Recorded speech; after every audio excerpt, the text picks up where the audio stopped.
in Jehovah. What's going on, YouTube? How you doing? How you doing? First and foremost, man, I want to thank everyone for the love and support. I will always be thankful for that, and I love y'all so much, man. I promise I love y'all so much. And today is Sunday, and I hope y'all having a wonderful Sunday. Now, before we get started, please hit that subscribe button for your boy. Please hit that subscribe button for your boy. One thing about being a Black American, man, that we have a spirit. There's a spirit within us that no other group have, and I don't care. You can name me any group, and I guarantee our spirit elevates higher than their spirit. We have a moral, like we have morals within ourselves, and I'm gonna give y'all some examples, and even the dumb examples of how morally dumb we are sometimes. But anyway, but we have that within us. No other group has that. White people don't. You call them European, Anglo, what do you want to call these folks? They don't have it. The Mexicans don't have it. The Asians don't have it. The Africans, Caribbeans, they don't have it like we have it. And one of the best examples I can give you is all of them are dishonest. All of them have anti-Black American hate and anti-Black hate also. They all have jealousy. And I'm just saying towards Black Americans. They all have this type of jealousy towards us. They always have this complex in their mind where I got to do better than the Black American. Or I got to keep the Black American down. Because the only way I can keep the Black American down is being oppressive, undermining, lying to them, putting them in certain positions where they can't wiggle out of, things of that nature. Black Americans not like that to other groups. We not at all.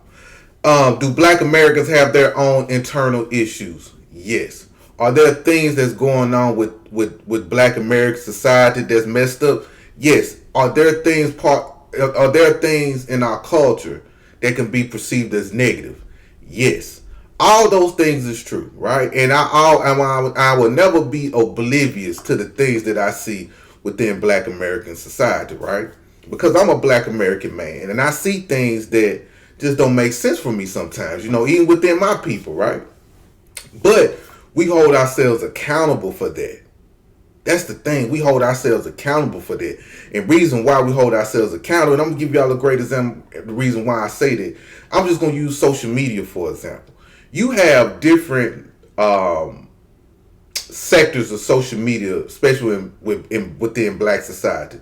You have our sector, the FBA, Solon, ADOS, whatever you want to call it, the delineation, whatever you want to call this particular sector of Black Americans. Then you got another sector of Black Americans where they talk about relationships, right? How to get married, how to be a better man or woman, blah, blah, blah, blah. Then you got another part of social media where the Black man and the Black woman ain't nothing. You get what I'm saying? Like you have women say how Black men are dangerous, or you have Black men saying Black women are ain't nothing. They wear weave, they not submissive and stuff like that. So you got this side, right? Then you got a community side where, hey, let's work on the community. What can we do better as Black people? Let's come together. Let's love each other. You got this side. You got another side. You got the sports side. You got the music side. You got the messy side. You got all these different sides of Black society, right? And a lot of people don't like it. I don't like certain parts of it, but I can understand why. Because a lot of every section that I named, it might seem negative to you, it might seem negative to me, but this is teaching somebody something, and you can learn something from these segments. So we constantly, every day on social media, trying to hold each other accountable. And I think that's the great thing about us as Black Americans, that we hold each other accountable on what we do here, right? So we're not oblivious to what's going on. We're not oblivious to DV. We're not oblivious to men not seeing their children. We're not oblivious to our children out here wilding out. You get what I'm saying? We're not oblivious to certain things, but we understand the reasoning why. But other groups, they'll look past it. White people, for example. There's a lot of degenerate things that go inside white society that white society don't even like to talk about. Let's put racism to the side. Let's put bigotry to the side. Let's put prejudice to the side. Let's put white supremacy to the side. Just them as a people on what they do, on how they harm their own people.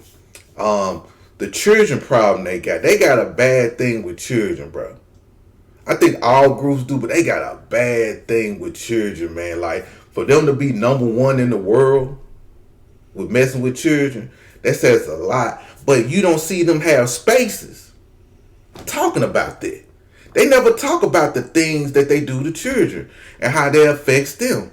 Second thing they don't talk about, they don't talk about the abuse of their own elders on what they do to their elders. Case in point, you notice you don't see a lot of white caregiving for white people. White people want the black person to caregive for their kid. Caregive for their mama or their pawpaw as they get older. They don't even want their sister to watch after them. They don't even want the grandkids to watch after their elderly people because they know how demonic they are, but they never talk about that. They never talk about these things. And that's wild to me, right? But they always want to point the finger on what black Americans do on talking about what's our culture, but that's their culture. Africans, for example.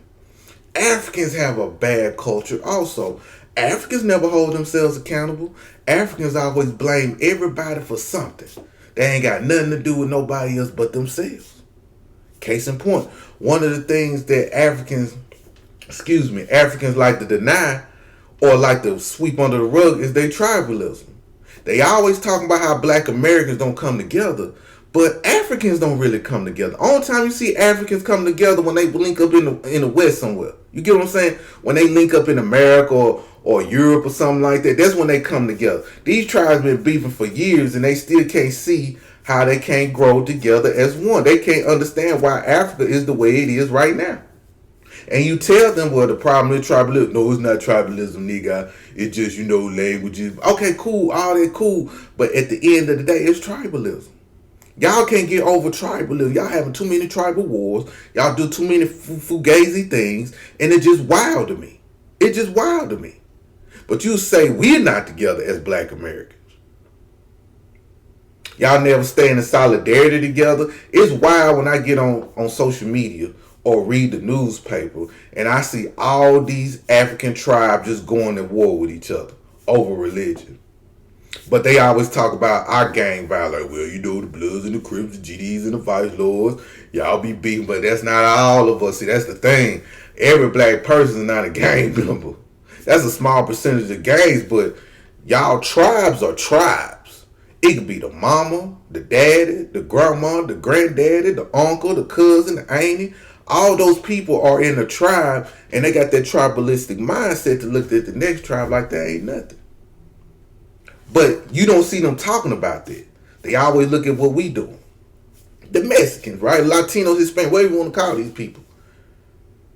They act like they don't hold themselves accountable for nothing. For nothing. But they always talking about what black Americans don't be doing or should be doing or how we do this and how we do that. But you never see them collectively bring up what goes on in their homeland. Them too are like white people. They have a child touchy problem too. They deal with a lot of that too. That's part of their culture also. They don't talk about how these quinceañeras is a gateway for their uncles to get with the little 15-year-old girl. They don't talk about that. They don't talk about that at all. They have no morals and no ethics for the most part. They have no spirit within them. I'm going to tell you why. I met this Mexican dude out here in Dallas, right? And he was telling me how him and his family made it across the border. And you know what this dude told me? He told me a story on how he made it across the border. How his mama gave him to a person that was crossing the border. And it was a dude. And the dude was saying like, hey, if you pay me this amount of money, I get your baby across the border and, just give me the phone number of the family out there in Laredo, Texas, and I'll make sure he get there. So the dude ended up taking the child. The parents gave him the child or whatever. And the dude went across the border. Now, it was a bunch of dudes with kids that wasn't there. That's another thing, too, they don't talk about, how these dudes be kidnapping, buying, or finessing kids so they can cross the border. But anyway, he was telling me how when they was crossing the border, how the dude was abusive towards him. Like, because, he was a child. I think he was like 6 years old, 6 or 7. So, kids going to be kids. But he said, man, it took them 2 days to get to Texas border from where they was at. So he was saying like how During that time, the dude wouldn't give him no water because his family, he remember his family giving him water, food just for me and stuff. The guy ate it all. So when the child would cry or whatever like that, the dude would beat on the child, you know what I'm saying? And, just stuff like that. So he said once they made it to the border, well, like there was water to get to Texas or whatever, he said when they was crossing the water, the guy wouldn't pick him up or nothing. He said the guy would just drag him through the water. And he thought he was about to, die or drown or something like that. So the guy would bring him up every blue moon just across the border because he was so excited to get across the border. So he said they finally made it across the water, get to the border, get to the checkpoint or whatever, and they let him through because he had a child. He said once they let him through, the dude left him where he was standing, right there at the border. He said the guy saw some people I guess he knew, and the dude just left him right there. Left him in Texas with nobody that knew who he was. No, he ain't really have no identity of himself to even explain where his mama and daddy was. So he said they ended up taking him to a shelter or something, like a child shelter or something, and they just left him there. And I say this to say this. I say that to say this. We don't have a culture of doing stuff like that. Are there certain individuals that harm children within Black America? Yes. But there's not a collective of us trying to get somewhere and we're going to abuse a child in the midst of it or neglect a child or just leave a child there. There's something in our spirit that be like, nah, that's a kid. That's a kid. But there are a lot of cases and that's why if you ever hear about children locked in cages, a lot of those children that's locked in cages that you hear that these Democrats or Republicans be crying about, those are kids that just been left at the border. A lot of them kids been left at the border because either the parents didn't want the kids, they just used the kids to get there, or there was people that bought those kids to bring them across the border so they can get to Texas. We don't have that type of spirit. We don't have that type of spirit to where, just like I'm going back to the Hispanic, like the cartels, the drug game. The drug game in America with Black Americans, it was wild. It was the wild, wild west. It was things going on, man. People getting murked out here. People getting kidnapped. People getting dumped in rivers. Yes, I would never deny that part of Black American history when it comes to the drug game. But that cartel game is a whole nother ball game. Whole nother ball game. These people wipe out cities of people. Women, men, children, the elderly. They wipe out people like that. That's no spirit. You don't have no spirit when it comes to that, man. It gotta be something wrong with you to do that. Black Americans ain't got that. Well, Black Americans shoot up the projects, man, a bullet might hit an innocent bystander, which is not right, or it might hit two people. That's it. Then the people get apprehended, and that's it. See, Black Americans have that spirit, y'all. And that's why I tell folks, man, we should be proud of it. We should really be proud of the spirit that we have collectively. I understand individuals out here be wilding out, but our spirit just built different, man. We ain't got that type of being predatory towards children as in our culture like that. It's just not. That shit frowned upon. You get what I'm saying? Even on the crime side of the game, I'm just telling you how dumb we is. Just even as a criminal thing, right? Every group from the Chinese to the Hispanics to the Aryan Nation to the Africans, Caribbean, whatever, they believe in telling. They believe in snitching. So they'll snitch on you, on a Black American, right? And let's say we won with some Aryan Nation, we won with the Mexicans, whatever like that. They gonna do everything to win. Us, on the other hand, we so morally and we have so much morals and stuff when it comes to street shit. Even with our own enemies that don't look like us, we still won't snitch on them. That's the most dumbest thing in the world to me. If you was a street dude, like, okay, I understand not snitching on your brother. I get it. I understand. I think that's still kind of stupid in itself. But y'all still don't want to snitch on the Mexican, the white person, this and that. And these people don't have no morals against you. So they doing things to you. They stealing from you. They unaliving your people. Bad enough. 8 times out of 10, you're not going to retaliate back. 8 times out of 10, there's going to be some type of understanding. Y'all gonna have a meeting. But you ain't going to snitch. But they do this. But y'all do something to them. Fight them. Unalive them. do wild things to them, they gonna tell it.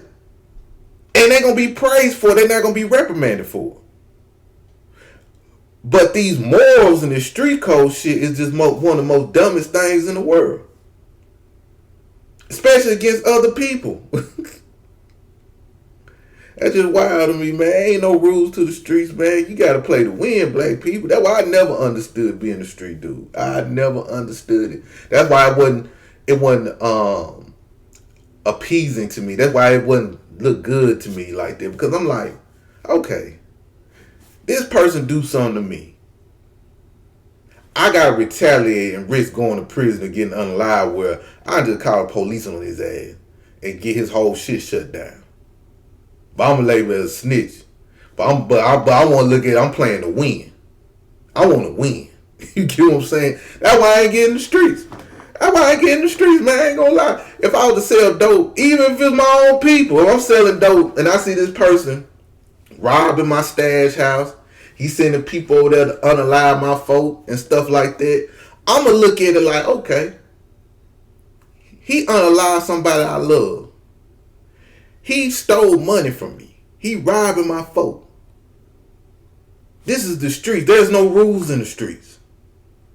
I'm gonna put the law on his ass. I'm saying, hey, such and such over there on North Side and Broadway, he got dope over there.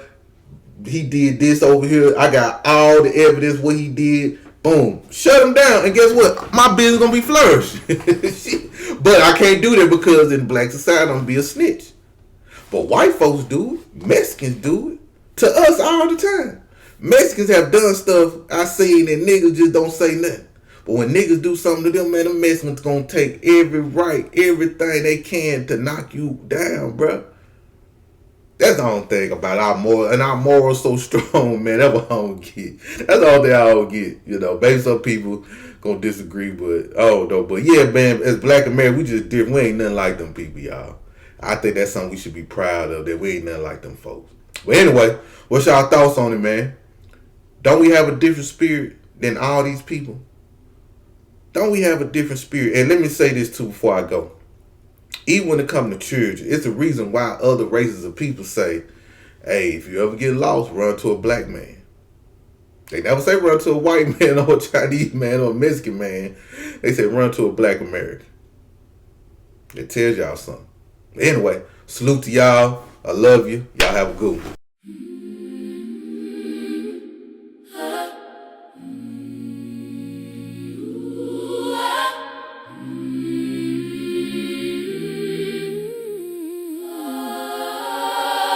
When my heart was heavy, when my mind was tired, you walked into my shadows, lit a quiet fire. Brian Jehovah, you are the truth. Every word you speak cuts straight through. Brian Jehovah, carving my youth into something real, something new. Brian Jehovah, you are the truth.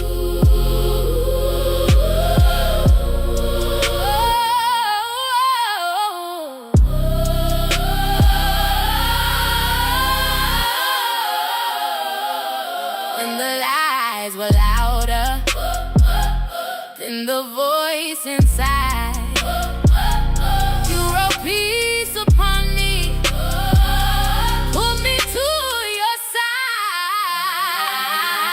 Brian Jehovah, Brian Jehovah, you are the truth. Every word you speak cuts straight through.